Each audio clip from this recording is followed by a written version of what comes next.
뭐라고? 아버지가 다른 여자와? 민수의 표정이 굳어졌습니다. 그것도 20년 동안? 그리고 형이 있다고? 서울 외곽 조용한 주택가의 2층 집 안쪽 방에서 순옥이 남편 재만의 이마에 찬 수건을 갈아주고 있습니다. 70세가 된 순옥의 손등에는 세월의 흔적이 가득하지만 여전히 부지런히 움직이는 손길은 마치 젊은 시절갓 결혼했을 때처럼 정성스럽습니다. 창밖으로는 가을 햇살이 스며들어 방 안을 따스하게 비추고 있지만 병상에 누워있는 재만의 얼굴은 점점 야위어 가고 있습니다. 여보, 물 좀 드실래요?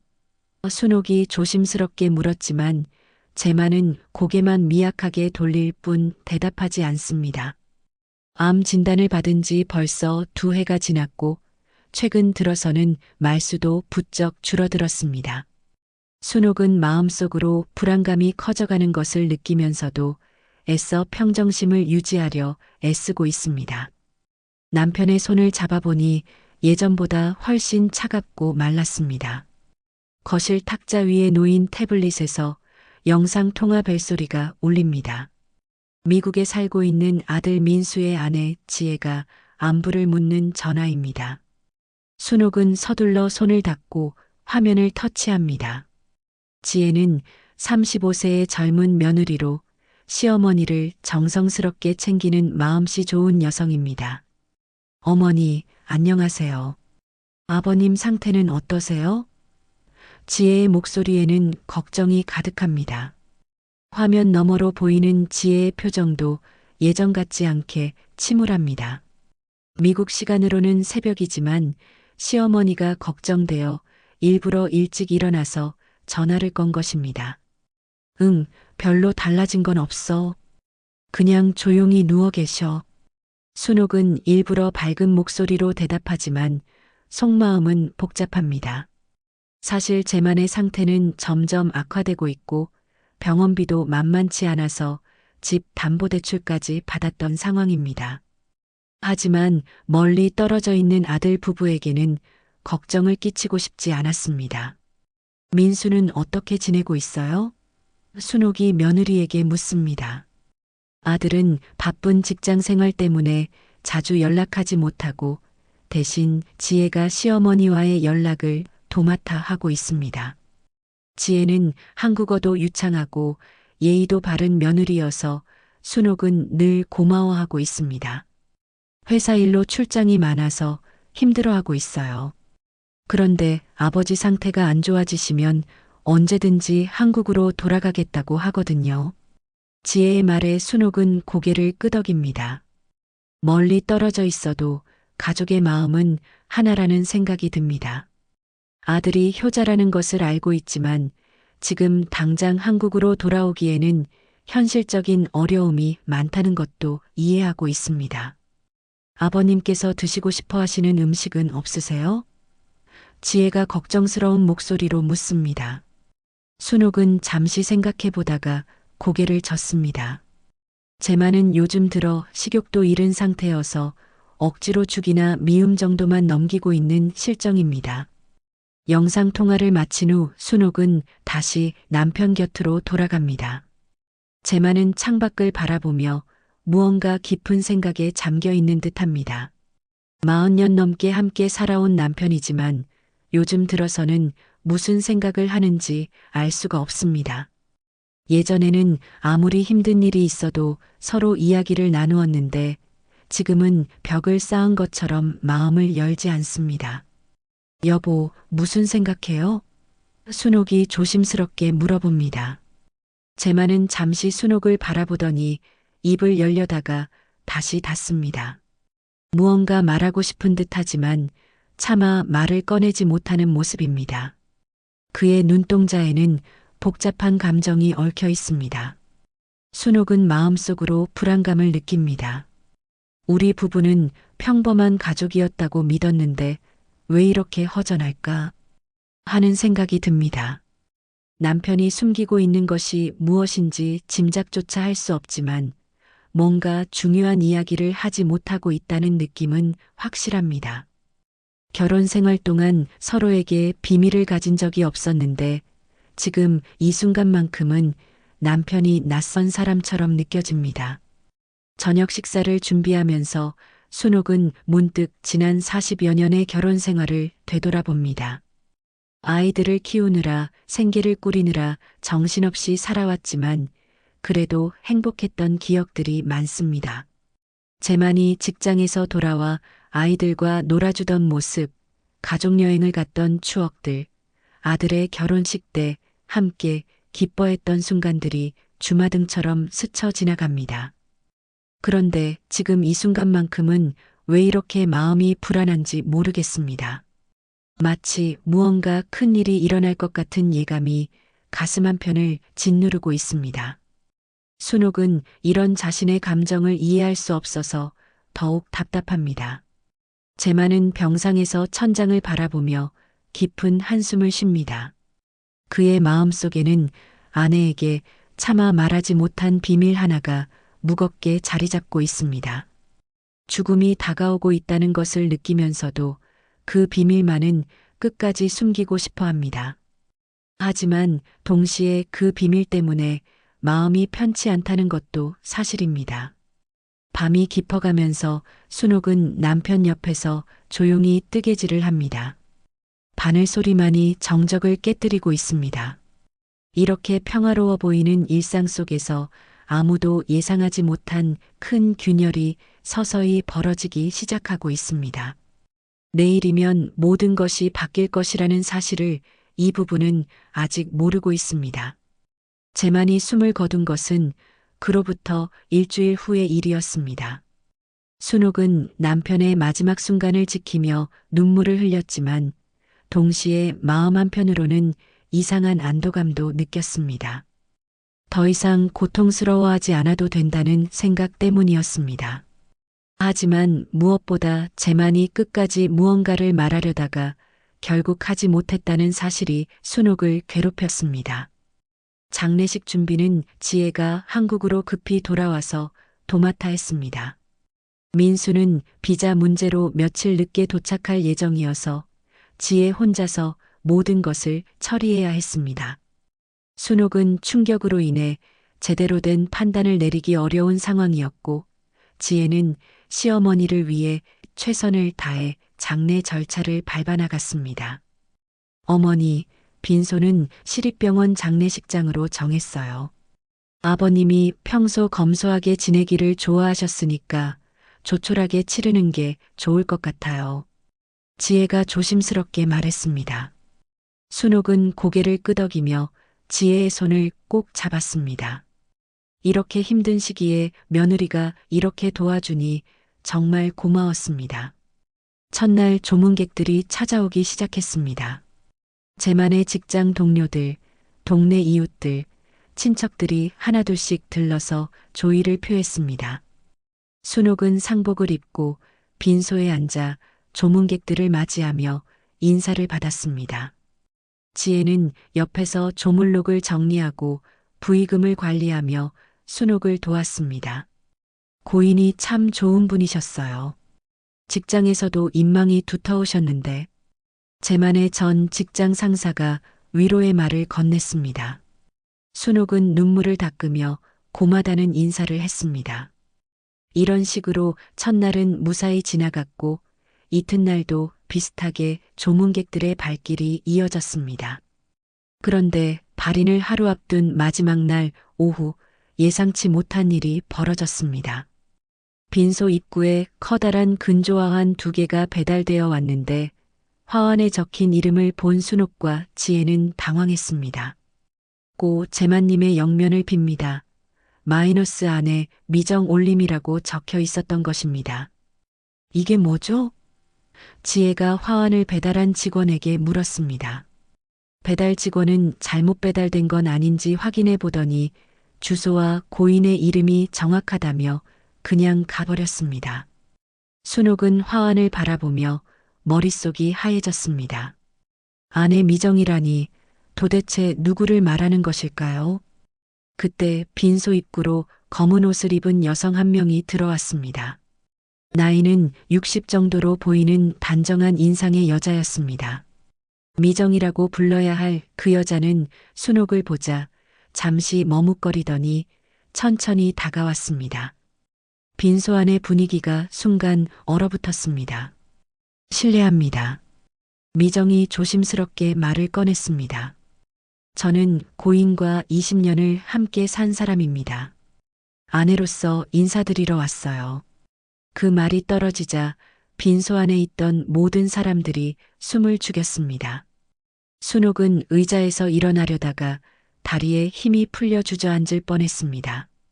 지혜가 재빨리 순옥을 부축하며 일으켜 세웠습니다. 죄송한데 뭐라고 하셨죠?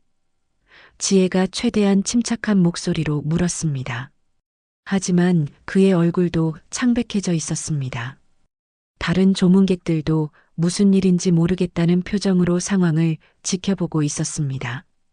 제가 재만 씨와 함께 살아온 미정입니다. 법적으로는 아니지만 사실상 부부나 다름없었어요. 미정이 담담하게 말했습니다. 그의 목소리에는 슬픔과 동시에 확신이 담겨 있었습니다. 저도 재만 씨를 잃고 많이 슬픕니다.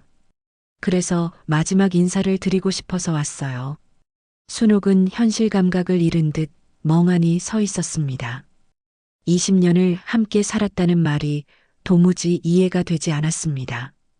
그 20년 동안 자신은 무엇이었단 말입니까? 재만과 함께 보낸 40년의 결혼 생활이 무엇이었단 말입니까? 어머니, 일단 안쪽으로 들어가셔요. 지혜가 순옥의 팔을 붙잡으며 속삭였습니다.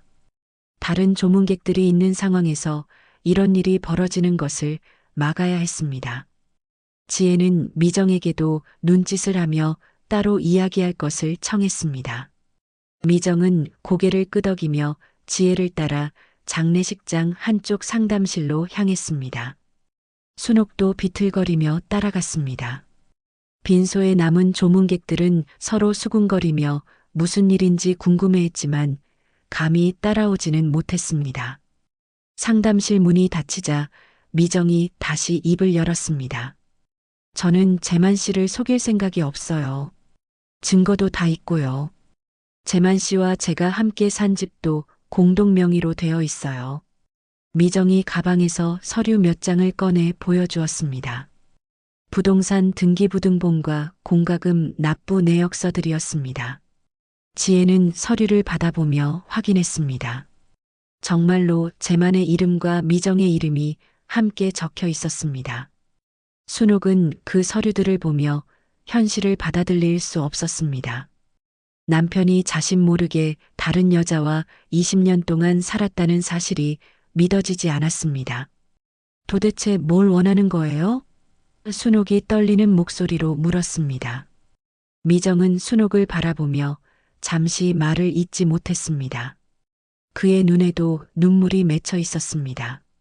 저도 그냥 마지막 인사만 드리고 싶었어요. 재만 씨를 사랑했던 사람으로서요. 상담실의 침묵이 길게 이어졌습니다. 순옥은 의자에 앉아 있지만 마치 땅이 꺼지는 듯한 기분이었습니다. 40년 결혼 생활이 한순간에 거짓말처럼 느껴졌습니다. 지혜는 미정이 가져온 서류들을 하나씩 천천히 살펴보며 상황을 파악하려 애쓰고 있었습니다. 이 집은 언제부터 공동 명의로 하신 거예요? 지혜가 조심스럽게 물었습니다. 미정은 잠시 생각하더니 대답했습니다. 한 15년 전쯤이요. 재만 씨가 사업을 하면서 필요하다고 해서 제 이름도 올렸어요. 그때부터 함께 대출도 받고 생활비도 나눠서 냈습니다. 순옥은 그 말을 듣고 더욱 충격을 받았습니다. 15년 전이면 아들 민수가 대학교에 다니던 시절입니다. 그 시절 재만이 사업 자금이 필요하다며 여기저기 돈을 빌리러 다녔던 기억이 납니다. 설마 그때 이 여자와 함께 집을 샀다는 말인가요? 그럼 재만 씨는 두 집을 오가면서 살았다는 말씀이세요? 지혜가 다시 물었습니다. 미정은 고개를 끄덕였습니다. 출장이 많다고 하셨어요. 일주일에 사흘은 저희 집에서 나머지는 출장이나 본가에서 지낸다고 하더라고요. 순옥은 그제서야 모든 퍼즐이 맞춰지는 느낌이었습니다. 재만이 자주 출장을 간다고 했던 것, 늦게 들어오는 날이 많았던 것, 가끔 다른 곳에서 잤다고 핑계를 댔던 것들이 모두 거짓말이었던 것입니다. 순옥의 손이 부들부들 떨리기 시작했습니다. 어머니, 괜찮으세요? 지혜가 걱정스러운 눈으로 순옥을 바라봤습니다. 순옥은 깊게 숨을 들이쉬며 마음을 진정시키려 애썼습니다. 지금 이 상황에서 쓰러질 수는 없었습니다. 아직 해결해야 할 일들이 너무 많았습니다. 그럼 왜 이제 와서 나타난 거예요? 순옥이 떨리는 목소리로 물었습니다. 20년 동안 숨어서 살았으면서 왜 이제 와서 아내라고 당당하게 나서는 거예요? 순옥의 목소리에는 분노와 절망이 뒤섞여 있었습니다. 미정은 잠시 망설이더니 천천히 입을 열었습니다. 사실 저도 재만 씨가 기혼자라는 걸 처음에는 몰랐어요. 만난 지 몇 년 후에 알게 됐죠. 그때 헤어지려고 했는데 미정의 목소리가 작아졌습니다. 그때 이미 아기가 있었어요. 순옥과 지혜는 동시에 미정을 바라봤습니다. 아기라는 말에 또 다른 충격이 밀려왔습니다. 아기요? 지혜가 되물었습니다. 미정은 고개를 끄덕이며 가방에서 사진 한 장을 꺼냈습니다. 재만과 함께 찍은 가족 사진이었습니다. 사진 속에는 재만과 미정, 그리고 어린 남자아이가 함께 서 있었습니다. 아이는 재만을 닮아 있었습니다. 특히 눈매가 똑같았습니다. 순옥은 사진을 보며 현실 감각을 잃을 뻔했습니다. 남편에게 다른 아들이 있었다는 사실을 받아들일 수 없었습니다. 이 아이가 언제 태어났죠? 지혜가 침착하게 물었습니다. 25살이에요. 대학교를 졸업하고 지금은 회사에 다니고 있어요. 미정의 대답에 순옥은 더욱 큰 충격을 받았습니다. 25살이라면 민수보다 2살이나 많았습니다. 그럼 민수 형이라는 말씀이세요? 지혜가 놀라며 물었습니다.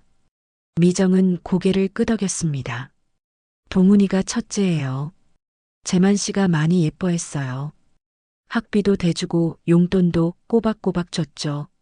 미정의 말에 순옥은 머릿속이 복잡해졌습니다. 민수가 대학교 다닐 때 등록금이 부족해서 대출을 받았던 기억이 났습니다. 재만이 사업이 어렵다며 당장 목돈을 마련하기 힘들다고 했었는데 그 와중에 다른 아들의 학비는 대주고 있었다는 말입니까? 순옥은 분노와 배신감으로 가슴이 터질 것 같았습니다. 그럼 재만 씨 유산도 절반은 제가 받을 권리가 있는 거죠? 미정이 조심스럽게 말했습니다. 동훈이도 아버지의 아들인데 상속받을 권리가 있고요. 미정의 말에 지혜의 표정이 굳어졌습니다. 단순히 감정적인 문제가 아니라 법적인 문제로 번질 수 있는 상황이었습니다. 잠깐만요. 법적으로 혼인신고를 하지 않았다면 상속권이 없는 거 아닌가요? 지혜가 반박했습니다. 미정은 미소를 지으며 또 다른 서류를 꺼냈습니다. 사실혼 관계를 증명할 수 있는 자료들이에요. 동거기간, 경제적 공동체 형성, 대외적으로 부부로 인정받았던 증거들이 다 있어요. 순옥은 이 모든 상황이 꿈인지 현실인지 구분할 수 없었습니다. 어제까지만 해도 평범한 아내이자 어머니였는데 오늘 갑자기 남편의 이중 생활과 숨겨진 가족의 존재를 알게 되었습니다. 더군다나 그들이 유산 상속까지 요구하고 있었습니다. 동훈 씨는 아버지가 돌아가신 걸 알고 있나요? 지혜가 물었습니다. 네, 알고 있어요. 지금 회사 때문에 못 왔는데 내일 발인식에는 올 예정이에요. 미정의 대답에 순옥은 또 다른 걱정이 생겼습니다.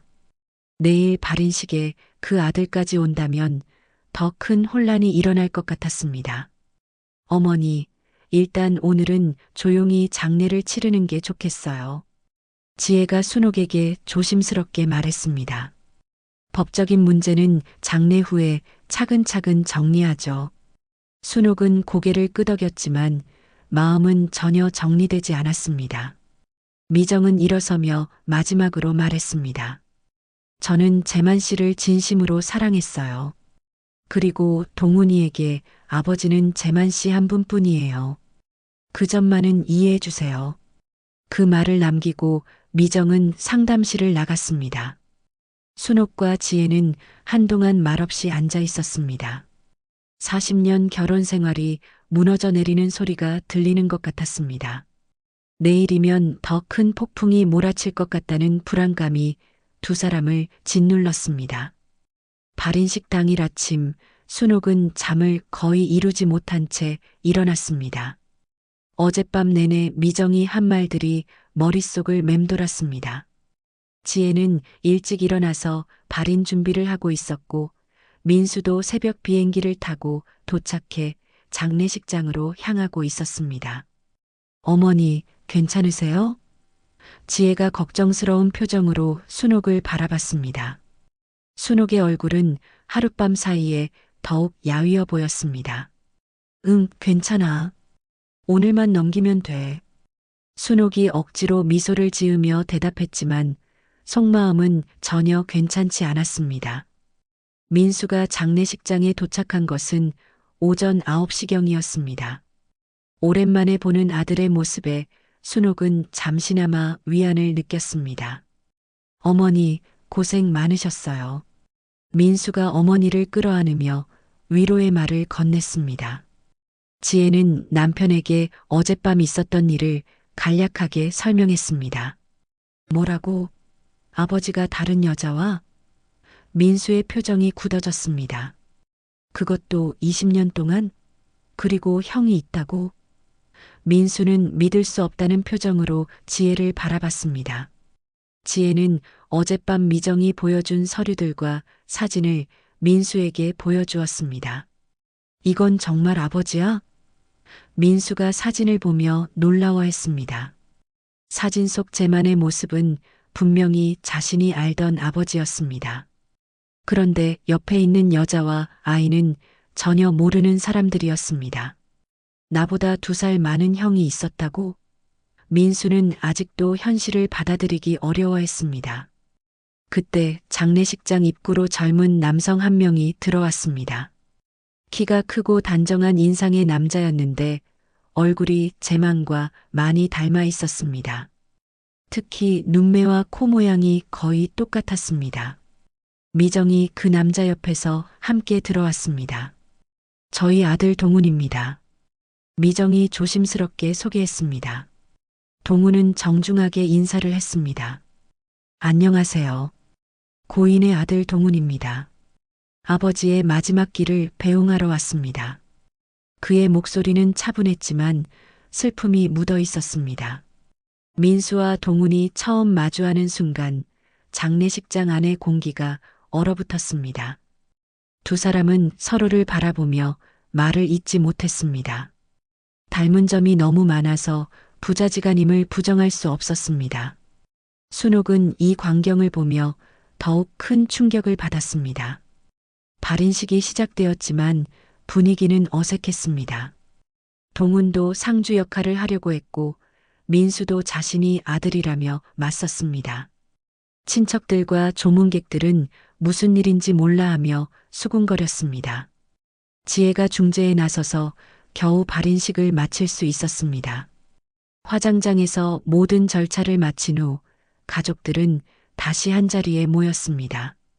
이제 피할 수 없는 이야기를 해야 할 시간이었습니다. 순옥, 민수, 지혜 그리고 미정과 동훈이 한 테이블에 앉았습니다. 아무도 먼저 말을 꺼내지 못하고 있었습니다. 유언장이 있습니다. 지혜가 조심스럽게 말을 꺼냈습니다. 재만이 병원에 입원해 있을 때 변호사를 통해 작성한 유언장이 있었던 것입니다. 지혜가 봉투를 개봉하자 모든 사람들이 긴장했습니다. 유언장에 무엇이 적혀 있을지 아무도 예상할 수 없었습니다. 유언장을 읽어보니 놀라운 내용들이 적혀 있었습니다. 재만은 자신의 재산 목록을 상세히 기록해 놓았는데 그중 일부가 미정과의 공동 명의로 되어 있다는 사실을 인정하고 있었습니다. 또한 동훈을 자신의 아들로 인정한다는 내용도 포함되어 있었습니다.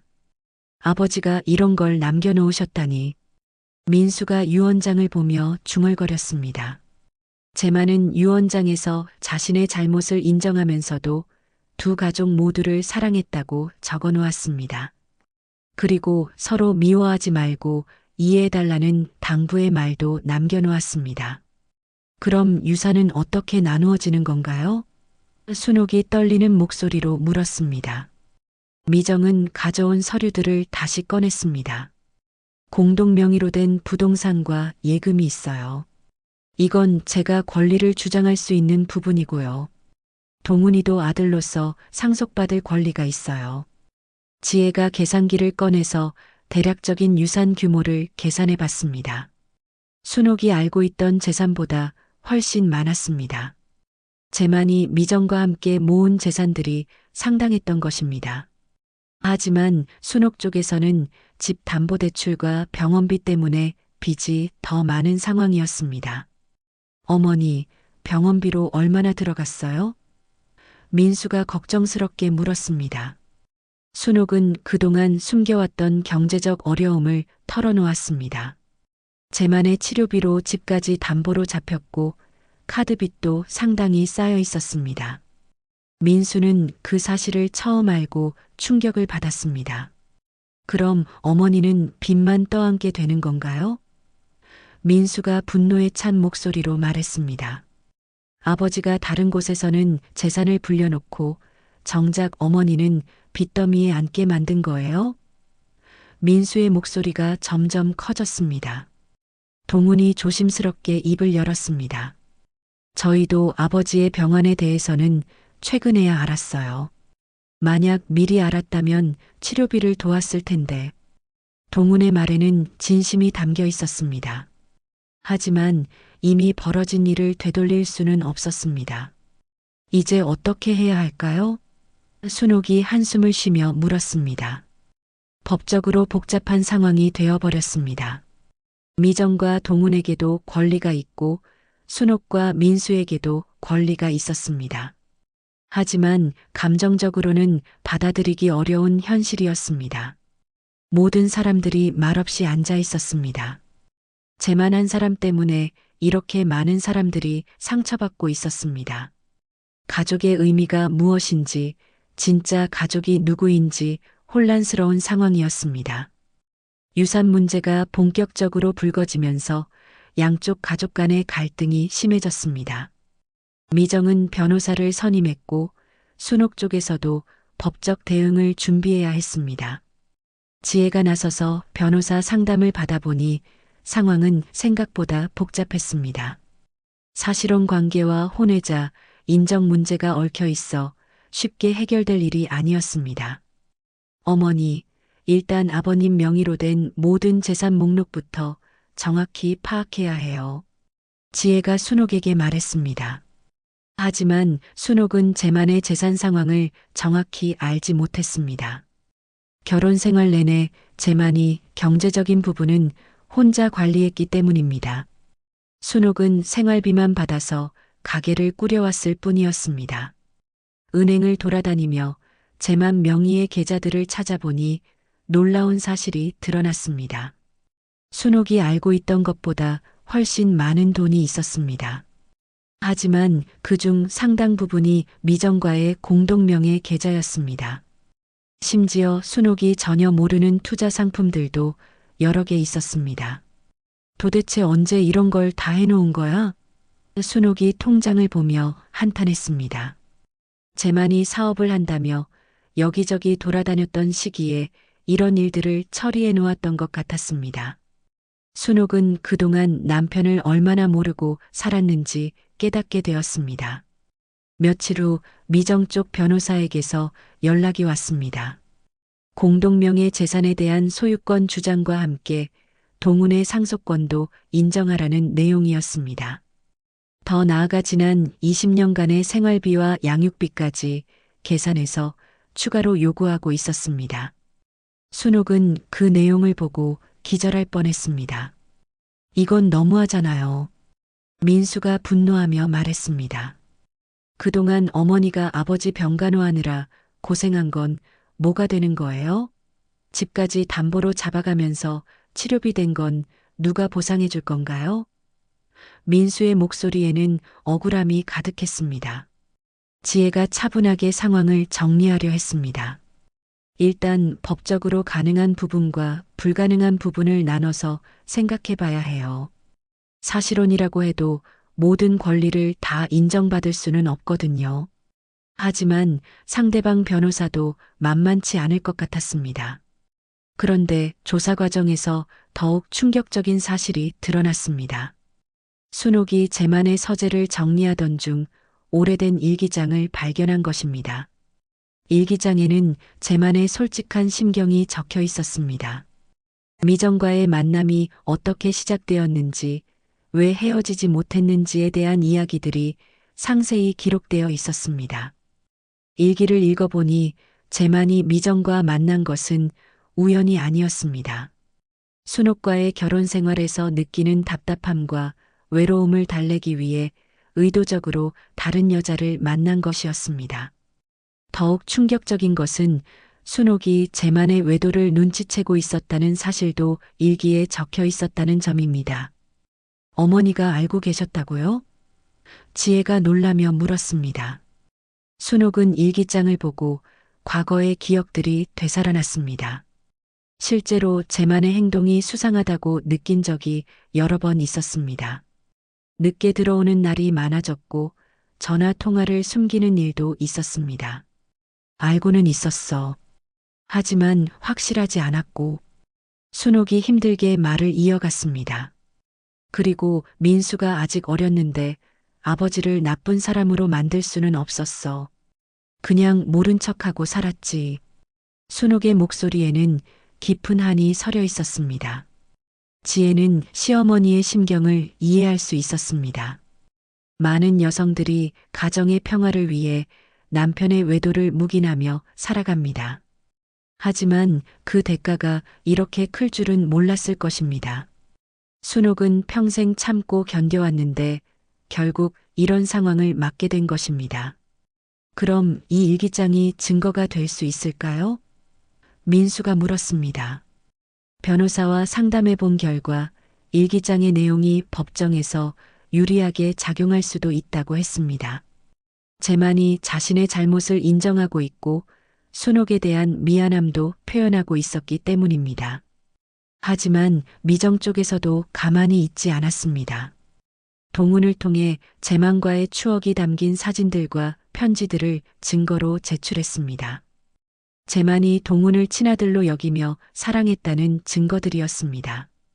생일 선물 영수증부터 시작해서 대학 등록금 납부 내역까지 꼼꼼히 준비해 놓았습니다.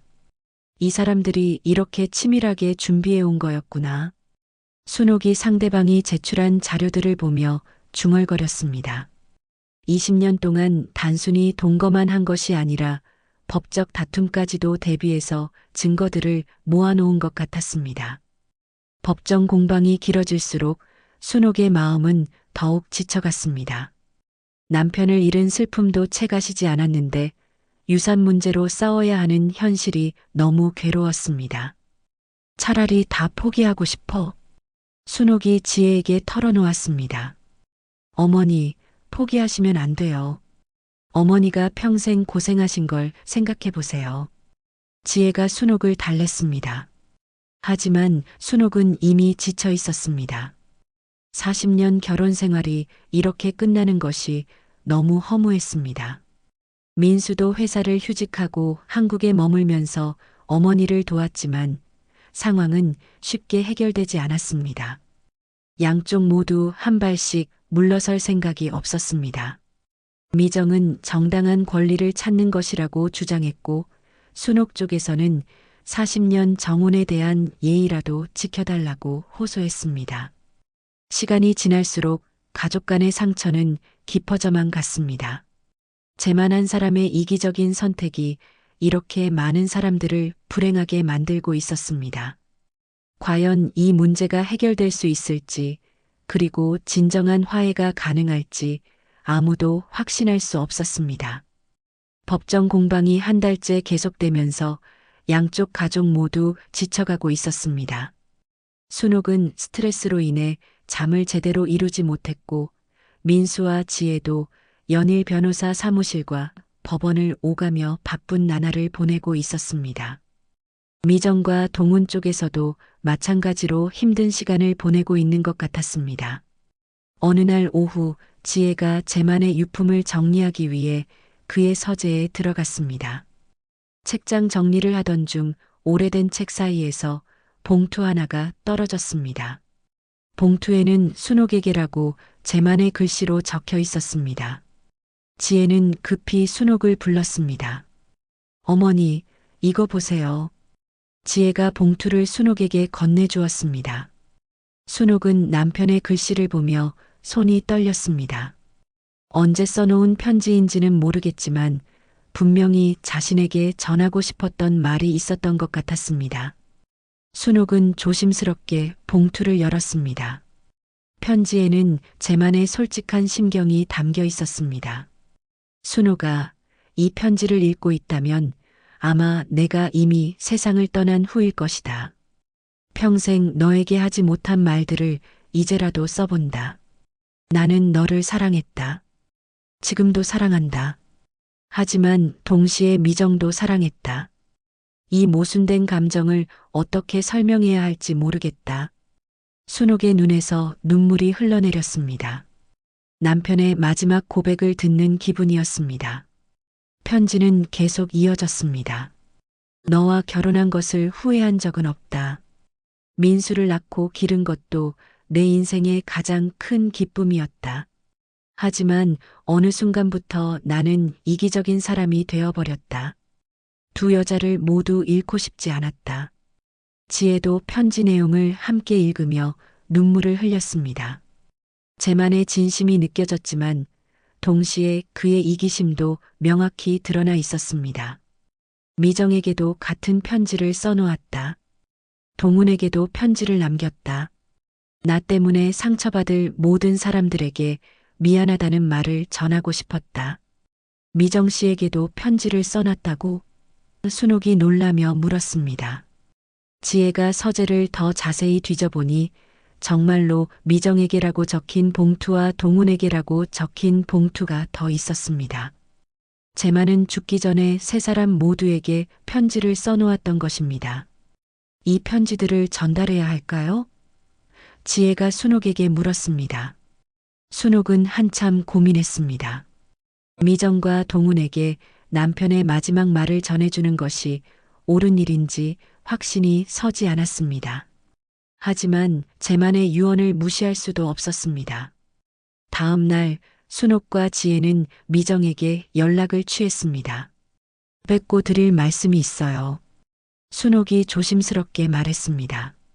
미정은 법정에서 만날 이외에는 따로 만날 생각이 없었지만 순옥의 진지한 목소리에 마음을 바꿨습니다. 카페에서 만난 미정은 경계심을 늦추지 않고 있었습니다. 무슨 말씀이신지요? 미정이 차갑게 물었습니다. 순옥은 제만이 남긴 편지들을 테이블 위에 놓았습니다. 미정은 자신의 이름이 적힌 봉투를 보고 놀랐습니다. 제만 씨가 저에게도 편지를 남겨놨다고요? 미정이 믿을 수 없다는 표정으로 봉투를 바라봤습니다. 순옥은 고개를 끄덕였습니다. 동훈 씨에게도 편지가 있어요. 남편이 마지막에 하고 싶었던 말들이 담겨 있는 것 같아요. 미정이 편지를 읽는 동안 카페 안은 조용했습니다. 편지를 다 읽은 미정의 눈에도 눈물이 맺혔습니다. 제만은 미정에게도 똑같이 사랑한다고 고백하면서도 순옥에게 미안하다는 말을 함께 적어 놓았습니다. 그리고 자신의 이기심 때문에 모든 사람이 상처받게 되었다고 자책하고 있었습니다. 제만 씨가 이런 마음이었다니. 미정이 중얼거렸습니다. 편지에는 동훈에 대한 사랑도 표현되어 있었지만 동시에 민수에 대한 미안함도 담겨 있었습니다. 제만은 두 아들 모두를 사랑했지만 공평하게 대하지 못한 것을 후회하고 있었습니다. 동훈 씨도 이 편지를 봐야겠어요. 미정이 아들에게 전화를 걸어 카페로 오라고 했습니다. 동훈이 도착해서 아버지의 편지를 읽는 모습을 보니 순옥의 마음도 복잡해졌습니다. 아버지를 그리워하는 마음은 민수와 다를 바 없어 보였습니다. 동훈에게 쓴 편지에는 더욱 깊은 내용이 담겨 있었습니다. 동훈아, 너를 정식으로 인정해주지 못해서 미안하다. 너는 내 자랑스러운 아들이다. 하지만 민수도 마찬가지로 소중한 아들이다. 너희 둘이 형제로서 서로를 미워하지 않았으면 좋겠다. 그리고 두 어머니를 원망하지 마라. 모든 잘못은 나에게 있다. 세 사람이 각자의 편지를 다 읽고 난 후 한동안 아무도 말을 하지 않았습니다. 제만의 진심이 전해졌지만 동시에 그의 이기심과 무책임함도 명확히 드러났습니다. 사랑한다는 말로 모든 것을 정당화할 수는 없었지만 그래도 진심은 느낄 수 있었습니다. 저희가 너무 감정적으로 대했나 봐요. 미정이 먼저 입을 열었습니다. 재만 씨도 고민이 많았던 것 같네요. 물론 그렇다고 해서 잘못이 없어지는 건 아니지만 미정의 목소리에는 이전과 다른 톤이 느껴졌습니다. 순옥도 마음이 조금 누그러졌습니다. 우리 모두 피해자인 것 같아요. 재만이 혼자 저지른 일 때문에 우리가 서로 미워할 필요는 없을 것 같고 순옥의 말에 미정과 동훈이 고개를 끄덕였습니다. 그럼 앞으로 어떻게 할까요? 동훈이 조심스럽게 물었습니다. 법정 공방을 계속 이어갈 것인지 아니면 다른 방법을 찾을 것인지 결정해야 했습니다. 재만의 편지를 읽고 난 후 모든 사람의 마음에 변화가 생긴 것 같았습니다. 일단 법정에서는 계속 진행하되 서로 감정적으로 상처 주는 일은 그만했으면 좋겠어요. 순옥이 제안했습니다. 미정도 동의했습니다. 법적인 문제와 감정적인 문제를 분리해서 생각하기로 한 것입니다. 카페를 나서면서 세 사람은 조금씩 서로를 이해하기 시작했습니다. 완전한 화해는 아니었지만 적어도 적대감은 줄어든 것 같았습니다. 재만의 마지막 편지가 모든 사람들의 마음에 작은 변화를 가져온 것입니다. 재만의 편지를 읽은 후 며칠이 지났지만 법정 공방은 여전히 계속되고 있었습니다. 하지만 이전과는 분위기가 달랐습니다. 서로를 향한 적대감보다는 안타까움이 더 커진 상황이었습니다. 변호사들은 여전히 법리적인 다툼을 벌이고 있었지만 당사자들의 마음은 조금씩 변하고 있었습니다. 순옥은 밤잠을 설치며 많은 생각을 했습니다. 재만의 편지에서 느낀 것은 그도 결국 혼란스러운 상황 속에서 괴로워했다는 사실이었습니다. 물론 그의 선택이 옳았다고 할 수는 없지만 단순히 나쁜 사람이라고 단정짓기도 어려웠습니다. 40년을 함께 산 남편을 미워하기에는 추억이 너무 많았습니다. 지혜는 시어머니의 마음을 헤아리며 조심스럽게 조언했습니다. 어머니, 법적인 문제는 법적으로 해결하되 감정적인 앙금은 풀어보시는 게 어떨까요? 아버님도 그걸 원하셨을 것 같아요. 지혜의 말에 순옥은 깊이 고민에 빠졌습니다. 미정도 마찬가지로 복잡한 심경이었습니다. 재만과의 20년이 단순히 불륜 관계가 아니라 진짜 사랑이었다고 믿고 싶었지만 동시에 순옥의 40년도 무시할 수 없었습니다. 더욱이 재만의 편지에서 순옥에 대한 미안함과 사랑을 확인한 후로는 더욱 마음이 무거워졌습니다. 동훈은 아버지와 관련된 모든 일들을 객관적으로 바라보려 애썼습니다. 법적으로는 자신에게도 상속받을 권리가 있지만 감정적으로는 순옥과 민수에게 미안한 마음이 컸습니다. 어머니가 아버지 때문에 너무 고생하셨어요. 동훈이 미정에게 말했습니다.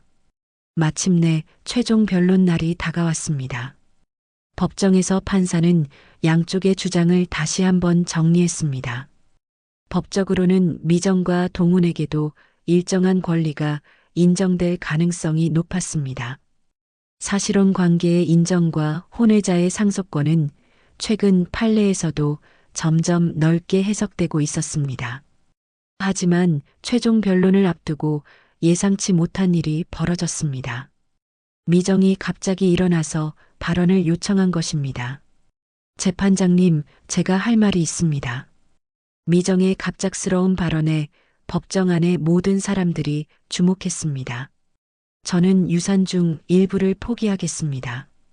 미정의 말에 순옥과 민수 그리고 변호사들까지 모두 놀랐습니다. 아무도 예상하지 못한 발언이었습니다. 대신 제 아들 동훈만큼은 정당한 아버지의 자식으로 인정받길 원합니다. 미정 씨, 갑자기 왜 그런 말씀을? 미정의 변호사가 당황하며 말했습니다. 하지만 미정의 의지는 확고했습니다. 20년 동안 재만 씨와 함께 살면서 제가 원했던 건 돈이 아니었어요. 사랑받는다는 느낌, 가족이라는 소속감이었죠. 미정이 계속해서 말했습니다. 하지만 지금 와서 보니 제가 진짜 가족을 파괴하는 역할을 하고 있는 것 같아요. 순옥 씨가 40년 동안 쌓아온 것들을 제가 무너뜨릴 권리는 없다고 생각해요. 미정의 목소리에는 진심이 담겨 있었습니다. 순옥은 미정의 말을 듣고 눈물이 났습니다. 그동안 미정을 원망하고 미워했는데 막상 이런 말을 들으니 마음이 복잡했습니다. 그럼 동훈 씨는? 순옥이 떨리는 목소리로 물었습니다. 동훈이는 분명히 재만 씨의 아들이에요. 그건 부정할 수 없는 사실이죠. 하지만 민수 씨와 동등한 상속을 받을 필요는 없다고 생각해요. 다만 아버지의 아들로 인정받는 것만으로도 충분해요. 미정의 말에 동훈도 고개를 끄덕였습니다. 판사는 이례적인 상황에 잠시 휴정을 선언했습니다. 복도에서 양쪽 가족들이 마주했습니다. 처음으로 적대적이지 않은 분위기에서 대화를 나눌 수 있게 되었습니다. 미정 씨, 왜 그런 결정을 하신 거예요? 순옥이 조심스럽게 물었습니다. 미정은 잠시 망설이더니 솔직하게 대답했습니다.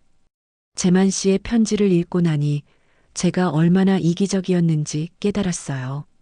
저도 사랑받고 싶었지만 그 사랑이 다른 사람의 고통 위에 세워진 거였죠.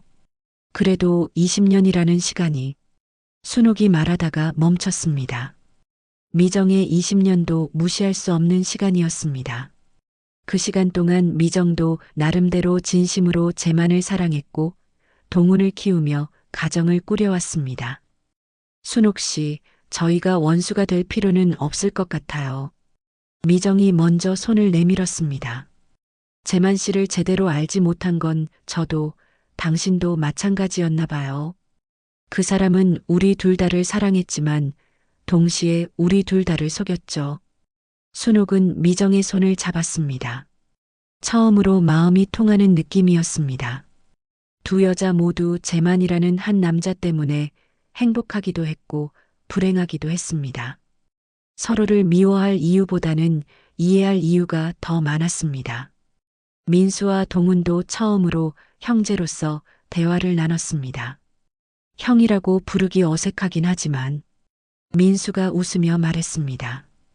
그래도 같은 아버지를 둔 형제인 건 사실이니까요. 동훈도 미소를 지었습니다. 저도 동생이 생긴 기분이에요. 재판이 재개되었을 때 양쪽 모두 합의를 원한다고 발표했습니다. 미정은 공동명의 재산 중 일부만 가져가고 동훈은 법적으로 재만의 아들로 인정받되 상속은 최소한만 받기로 했습니다. 대신 순옥의 빚 문제는 공동으로 해결하기로 했습니다. 법정을 나서면서 모든 사람들의 마음이 한결 가벼워졌습니다. 완전한 해결은 아니었지만 적어도 서로를 미워하지는 않게 되었습니다. 재만이 남긴 상처들이 조금씩 아물어가는 것 같았습니다. 이제 정말 끝난 건가요? 순옥이 지혜에게 물었습니다. 네, 어머니. 이제 새로운 시작이에요. 지혜가 순옥의 손을 꼭 잡으며 대답했습니다. 긴 악몽 같은 시간이 드디어 끝나가고 있었습니다. 법정 합의가 성사된 지 석 달이 지났습니다. 순옥은 처음으로 마음의 평화를 찾아가고 있었습니다. 재만에 대한 원망도 많이 줄어들었고 미정과 동훈에 대한 적대감도 사라졌습니다. 무엇보다 혼자가 아니라는 사실이 큰 위안이 되었습니다. 민수와 지혜는 한국으로 완전히 돌아오기로 결정했습니다. 어머니 곁에서 지내며 새로운 사업을 시작하려는 계획이었습니다. 어머니 혼자 두고 미국에 있을 수는 없어요. 민수가 말했습니다. 순옥은 처음에는 아들 부부의 미래를 걱정했지만 이들의 의지가 확고하다는 것을 알고 감사한 마음을 갖게 되었습니다. 미정과 동훈도 가끔씩 안부를 묻곤 했습니다. 처음에는 어색했지만 시간이 지나면서 자연스러운 관계가 되어갔습니다. 재만의 기일이 되면 함께 성묘를 가기도 했고 명절에는 서로 안부 인사를 주고받기도 했습니다. 이상하죠? 몇 달 전만 해도 서로 원수처럼 지냈는데 순옥이 지혜에게 말했습니다. 지혜는 미소를 지으며 대답했습니다. 사람의 마음이란 게 그런 것 같아요. 미워할 이유가 사라지면 자연스럽게 이해하게 되는 거죠. 어느 일요일 오후 예상치 못한 방문객이 찾아왔습니다. 동훈이 과일 바구니를 들고 집 앞에 서 있었습니다. 안녕하세요. 갑자기 찾아와서 죄송해요. 동훈이 정중하게 인사했습니다. 순옥은 당황스러워하면서도 반가운 마음이 들었습니다. 들어와요. 무슨 일이에요? 순옥이 동훈을 거실로 안내했습니다. 동훈은 잠시 망설이더니 입을 열었습니다. 사실 어머니, 아니, 순옥 이모님께 말씀드리고 싶은 게 있어서 왔어요. 그는 순옥을 어머니라고 부르기는 어색하다며 이모님이라고 부르겠다고 했습니다. 회사에서 승진이 되었어요. 그래서 어머니와 함께 더 좋은 곳으로 이사할 수 있게 되었거든요. 동훈이 기쁜 소식을 전했습니다. 순옥은 진심으로 축하해 주었습니다. 정말 잘 됐네요. 미정 씨도 많이 기뻐하시겠어요. 동훈은 계속해서 말했습니다. 그런데 이사 가기 전에 이모님께 감사 인사를 드리고 싶었어요. 처음에는 저희 때문에 많이 힘드셨을 텐데 결국 이해해 주시고 받아들여 주셔서 정말 고마워요. 그의 목소리에는 진심이 담겨 있었습니다. 아니에요. 저도 처음에는 받아들이기 어려웠지만 지금은 괜찮아요. 순옥이 따뜻하게 대답했습니다. 동훈 씨도 재만이의 아들인 건 사실이니까요. 그리고 잘못은 아이들에게 없잖아요. 순옥의 말에 동훈은 눈물을 글썽였습니다. 그때 민수가 장을 보고 들어왔습니다. 동훈을 보고 놀라면서도 반갑게 인사했습니다. 형, 오랜만이에요. 이제는 자연스럽게 형이라고 부르고 있었습니다. 두 사람은 아버지에 대한 이야기, 각자의 어린 시절 추억에 대한 이야기를 나누었습니다. 아버지가 형에게는 어떤 분이셨어요? 민수가 궁금해하며 물었습니다. 동훈은 잠시 생각하더니 대답했습니다. 바쁘신 분이었어요. 자주 만나지는 못했지만 만날 때마다 저를 많이 아껴주셨어요. 하지만 왜 자주 못 만나는지는 이해하지 못했죠. 저도 아버지가 출장이 많다고만 알고 있었어요. 민수가 말했습니다. 지금 생각해보니 아버지도 참 힘드셨을 것 같아요. 두 가족을 모두 챙기려고 하시느라. 두 형제는 아버지에 대한 복잡한 감정을 서로 이해할 수 있었습니다. 지혜가 차를 준비해서 가져왔습니다. 네 사람이 둘러앉아 대화를 나누는 모습은 평범한 가족과 다를 바 없었습니다. 혈연으로 맺어진 관계는 아니지만 같은 상처를 겪으며 서로를 이해하게 된 새로운 형태의 가족이었습니다. 이모님, 제가 결혼하게 되면 꼭 초대할게요. 동훈이 갑자기 말했습니다. 결혼 예정이 있어요? 순옥이 놀라며 물었습니다. 동우는 부끄러워하며 대답했습니다. 아직 확실하지는 않지만 사귀는 사람이 있어요. 그 사람에게도 저희 집 상황을 다 이야기했는데 이해해 주더라고요. 정말 잘 됐네요. 꼭 초대해 주세요. 순옥이 진심으로 기뻐했습니다. 민수도 축하 인사를 했습니다. 형수님께도 안부 전해주세요. 저희도 곧 인사드릴게요. 이제는 정말로 가족 같은 관계가 되어가고 있었습니다. 해가 저물어갈 무렵 동훈이 일어났습니다. 이제 가봐야겠어요. 어머니가 기다리고 계실 거예요. 순옥은 동훈의 손에 과일을 한 봉지 더 쥐어주었습니다. 미정 씨께도 안부 전해주세요. 건강하시라고요. 동훈이 떠난 후 순옥은 창밖을 바라보며 감회에 젖었습니다. 몇 개월 전만 해도 상상할 수 없었던 일들이 현실이 되었습니다. 원수였던 사람들이 가족이 되고 증오했던 관계가 이해와 사랑으로 바뀌었습니다. 어머니, 무슨 생각하세요? 지혜가 옆에 앉으며 물었습니다. 그냥 사람 사는 게 참 신기하다는 생각이 들어. 순옥이 대답했습니다. 재만이가 저지른 일 때문에 모든 게 엉망이 될 줄 알았는데 오히려 더 큰 가족을 얻게 된 것 같아. 민수도 동의했습니다. 맞아요. 처음에는 아버지를 원망했는데 지금은 아버지 덕분에 형도 만나고 새로운 가족도 생긴 것 같아요. 그들은 재만을 완전히 용서한 것은 아니지만 적어도 그의 선택이 모든 면에서 나쁘지만은 않았다는 것을 깨달았습니다. 저녁 식사를 준비하면서 순옥은 생각했습니다. 진짜 가족이란 혈연만으로 결정되는 것이 아니라는 걸 이제야 알겠습니다.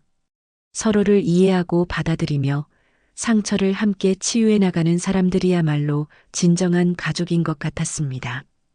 밤이 깊어가면서 집안은 평화로운 분위기에 휩싸였습니다. 순옥은 오랜만에 편안한 잠자리에 들 수 있을 것 같았습니다. 재만이 떠난 후 처음으로 혼자가 아니라는 느낌을 받았습니다. 새로운 형태의 가족이지만 분명히 따뜻하고 든든한 가족이었습니다. 창밖으로 별이 반짝이고 있었습니다. 재만도 저 하늘 어딘가에서 이 모든 상황을 지켜보고 있을까요? 그가 바랐던 것이 바로 이런 모습일지도 모릅니다. 서로 미워하지 않고 이해하며 살아가는 큰 가족의 모습 말입니다.